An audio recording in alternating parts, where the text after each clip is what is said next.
Héctor Rosso, qué gusto, muchísimas gracias por haber aceptado esta invitación. Este programa se llama Memoria Viva y el objetivo es la construcción de un archivo audiovisual con el relato en primera persona de todos los concejales de mandato cumplido desde el 83 para aquí, así que es un gusto para nosotros tenerte. Gracias. No, al contrario, el gusto es mío y realmente me parece una gran idea porque en algún momento se aprobó, pero se cumplió parcialmente. Yo había presentado como concejal algo que se hizo en la Secretaría de Cultura que tenía que ver con el archivo La Palabra Hablada, que se trabajó, bueno, justamente vos tuviste algo que ver en eso, después como todos los temas de cultura, que son buenos, se discontinúan lamentablemente, y con lo cual este tema me parece que es muy importante, pues es una manera de todo lo que uno, la experiencia que uno ha tenido, el expertise que uno ha tenido, de volcarlo en algún lugar y que realmente sirva el día de mañana para otras generaciones, ¿no? La memoria de un pueblo. Es la memoria del pueblo. Primero que nada, ¿en qué periodo te tocó integrar el consejo? Yo fui concejal en 4 periodos, no debe haber muchos más. Creo que Gustavo Pulti, el exintendente, creo que tuvo 4 y medio, porque en el quinto justamente asumió como intendente. Y no sé si Cristina Scori y Oscar Pagni andarán por ahí, pero del 83 a la fecha no debe haber habido, y antes ni hablar, justamente por las interrupciones que había de la vida democrática del sistema republicano ante los golpes militares. Empecé mi primer periodo en diciembre, mira qué día, 10 de diciembre del 2001, que el país se caía a pedazos, así que no era muy recomendable. Ese día ingresé al Consejo Deliberante. El primer periodo hasta 2005, un segundo periodo del 2005 al 2009, un tercer periodo 2009-2013 y otro, el último, hasta el 2017, en que terminé como concejal. Déjame ir un poquito más atrás del momento en el que asumís como concejal. ¿Cómo es que vos empezás tu militancia? ¿Cómo te acercás a la política? Bueno, los que tenemos una determinada edad, me parece que lo que nos alcanzó y nos llevó a la política fue, sí soy de esa generación del 83, o sea, de los que cuando estalló luego de haber vivido unas secundarias o primeros años de una universidad absolutamente cerrada, que se los contás a tus hijos y no te pueden creer que fue, que fue el proceso, en el 83, 82, sobre todo en el periodo de la Guerra de Malvinas, nosotros tuvimos una actuación política. El primer dato que recuerdo, yo viví por distintas situaciones de mi vida, tanto en Buenos Aires como en Mar del Plata, fue una famosa marcha 2 días antes de la recuperación que vos recordarás, de Malvinas, que fue el 2 de abril del 82, la del 29 de marzo del 81. Que además yo no le dije a mi madre que íbamos en esa marcha, que fue una marcha muy en contra del proceso, y en esa marcha yo participé. Decir que uno era muy joven y es el día de hoy que yo camino por Florida y recuerdo que emboscaban a la gente, tanto en Diagonal Norte como Florida, que eran las salidas de la marcha, la caballería nos emboscaba desde punta a punta. Y bueno, ese es el primer recuerdo de militancia política que tengo. Mi padre ya había fallecido y mirá vos, había sido concejal, también estuvo acá, de lo que era la UCRI, lo que era el frondicismo del 58 al 62. O sea, en casa había antecedentes familiares políticos, que era ese. Pero igual papá había fallecido cuando yo tenía 12 años. Sin embargo, yo creo que somos justamente aquella generación que aparece en la primavera del 83, ¿no? ¿Recordás en tu paso por el Consejo alguna situación de esas, de una ordenanza que haya costado mucho sacar o que haya habido mucha efervescencia alrededor, la tribuna, alguna entre esos largos periodos que pasaste? Siempre fue difícil aquellas que tuvieron que ver, por ejemplo, con el aumento de algunas tarifas como era el boleto.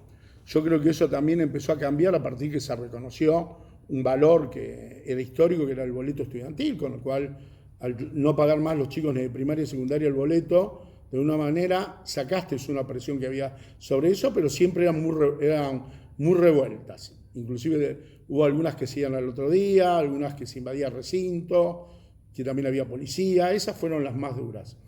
Otras también eran cuando había algunos intereses que tenían que ver con sindicatos, por ejemplo, recolección de residuos, por camioneros, en unas situaciones municipales, esas eran revueltas. Pero me parece que era un poco dentro de lo que uno podría considerar como revuelta. Creo que había, a diferencia de otros periodos democráticos, la gente, si vos me preguntás, yo hago una lectura como que la gente ya sabía que vos podías llegar a un extremo, pero jamás podías atentar contra la institución. Hablando de esto, si tuvieras que contestarle a la gente en esos periodos en los que sale masivamente a decir que se vayan todos, cuando la gente por alguna situación sociopolítica o socioeconómica se llega a este hartazgo, ¿cómo se le contesta para que comprenda el valor del Consejo Deliberante? Bueno, en verdad lo que pasa es que los primeros, a los que también nos gusta la historia, hemos leído, siempre los sistemas parlamentarios nunca son populares, en el sentido de que a la gente le es muy difícil comprender por qué tiene que haber un conjunto de personas. Fíjate que nadie discute los sistemas presidenciales, es decir, está bien que haya un presidente y de hecho un gobernador, y si hubiera anarquía la gente ahí sí se preocupa. En cambio los parlamentarios y los distintos consejos, legislaturas, diputados o senadores siempre gozan de mala prensa porque la gente no entiende. Sin embargo, si uno pensara lo que significa que solamente ese gobernador o presidente que criticamos no tuviera ningún tipo de contralor, no hubiera un control legislativo, si las leyes no fueran más difíciles, que realmente da dificultades, pero está bueno que eso sea, porque quiere decir que pasa por un filtro, pasa por una zaranda donde realmente queda lo importante y cuesta sacarlo o no en función de que sea un reclamo popular, ahí creo que tiene un valor. Yo creo que son esas cosas que te das cuenta cuando no las tenés. O sea, hubieran pasado las cosas que hubieran pasado en nuestro país si hubiera habido un régimen legislativo del 76 al 83, seguramente que no. Alguien hubiera ido a ver a su legislador, a su diputado, a su concejal, a su senador, lo vio con todas las cosas que pasaban. Bueno, yo creo que los poderes legislativos te das cuenta cuando no los tenés. Sé que te habíamos prometido que eran pocas preguntas, así que voy a tratar de cumplir, pero permitinos una más. Sí. Si tuvieras que darle una capacitación o simplemente un consejo a los concejales que asumen ahora, que un concejal nuevo que entra jovencito, ¿qué le dirías que no puede dejar de tener en cuenta para hacer una buena labor? Bueno, viste que dar consejos, si no te los piden, viste que ya lo dice el Martín Fierro, ¿no? Que uno da consejos, pero si habría alguno que me pidiera un consejo, le diría que no se... básicamente tienen un problema todos los sistemas parlamentarios, que es que empiezan a tener un microclima especial. Entonces vos tenés problemas, o cuáles son los problemas, o cuáles son los temas que tiene, la agenda que tiene, que muchas veces está alejada de la realidad o también alejada de la gente. Entonces vos crees que lo que vos estás discutiendo o lo que pasa en el Consejo Deliberante es lo que está hablando todo el mundo. Y salís a la realidad y parece que fueran, como se dice ahora, que está tan de moda, universos paralelos o mundos paralelos. Entonces un universo donde la gente espera el colectivo y se tiene que levantar a las 5 de la mañana, donde no pasa el asfalto hace años que no pasa, donde la obra pública que están pidiendo nunca llega, y una realidad tuya que tiene que ver con una agenda propia.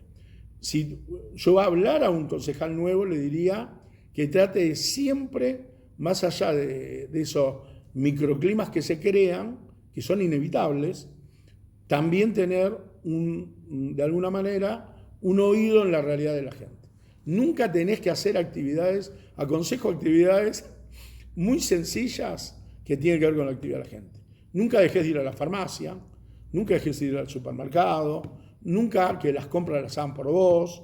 Esas pequeñas situaciones de caminar por tu barrio hacen que vos tengas un contacto con la realidad que te sirve mucho para que vos, desde afuera, pongas una agenda de realidad y no que el Consejo Deliberante te ponga una agenda de una irrealidad que lo que va a hacer es atentar justamente con tu contrato de representatividad o de mandato con la gente, porque en definitiva vos estás acá, porque es una simulación de que no pueden estar los 700, 800 mil maplatenses, sino que hay 24. Bueno, esos 24 tienen que tratar de representar lo más cabalmente posible a todos esos maplatenses.